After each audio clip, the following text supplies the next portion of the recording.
Overactive bladder. Not a fun problem to have, but unfortunately it happens to a lot of us as Americans, especially as we get older and especially in women that have had multiple pregnancies.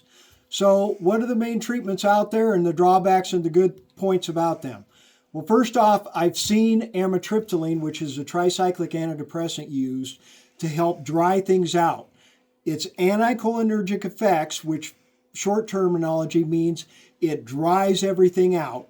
And so you're looking at things like not only drying out your bladder, but it can cause constipation, drowsiness, dizziness, dry nose, dry mouth, dry eyes, and it can cut down your mental acuity and cause brain fog as well. So not a good one.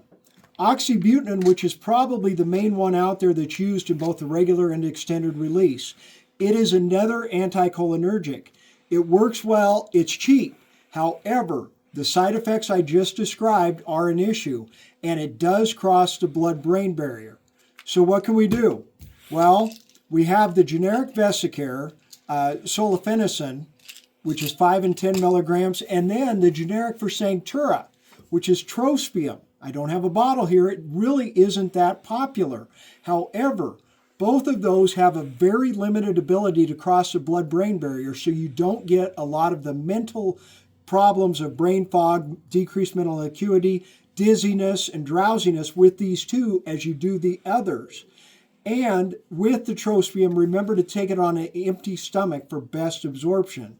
Now, you may want to talk to your pharmacist if your if your insurance wants to charge you a lot, because the cash price should be much cheaper.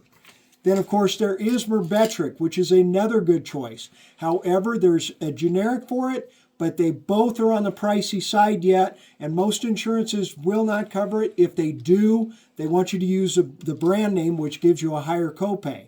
So this should give you some options out there. Again, oxybutynin is effective, but a lot of side effects. Look into the generic Vesicare and trospium.